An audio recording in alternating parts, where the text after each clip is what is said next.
আপনারা রাস্তা থেকে সরে যাবেন। তবে আইনের প্রতি আমাদের শ্রদ্ধা আছে। আমি কিন্তু ভাটার মালিক না, ব্যক্তিগতভাবে বলি, আমি ভাটার মালিক না, আমি এলাকার একজন সন্তান, আমি ভাটার লেবার, এলাকার গরিব মানুষ, আমরা ভাটার উপর নির্ভরশীল। ভাটাটা আমাদের সম্পদ। আমরা এই ভাটাটা আমরা ইন্ডাস্ট্রি মনে করে এখানে হাজার হাজার লক্ষ লক্ষ পরিবার বেঁচে থাকে। আমরা মাননীয় আমাদের ইউনো মহোদয় আমাকে ফোন দিয়েছিল যে আজকের মতো এখানে কোনো ঘটনা এই যে ভাঙ্গা বা যে অভিযান এটা চলবে না, তোমরা রাস্তা থেকে সবাই সরে যাও। তাই বলছি লেবার যারা আছেন, কর্মচারী যারা আছেন, ভাটার মালিক যারা আছেন, 2 মিনিটের মধ্যে রাস্তা ক্লিয়ার করে দেবেন।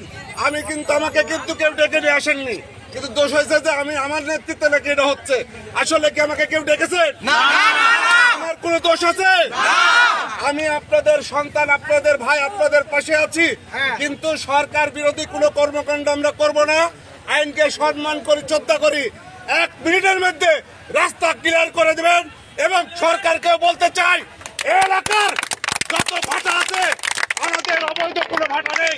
আমরা শ্রমিক, আমরা খেটে খাই, এখানে কোনো দুর্নীতি নেই, লুটপাট নেই, এখানে কোনো রাজনৈতিক কোনো ফায়দা নেই। আমরা দলমত নির্বিশেষে আমরা এখানে খেটে খাই। তাই সরকারের কাছে আকুল আবেদন, আমি একজন অপসারিত ভাইস চেয়ারম্যান হিসেবে সরকারের কাছে বলতে চাই, এই বছরকার মতো আপনারা ভাটা চালাতে দেবেন, এই আশা রেখে আমি আমার কথা শেষ করছি। খুদা হাফেজ, আসসালাম।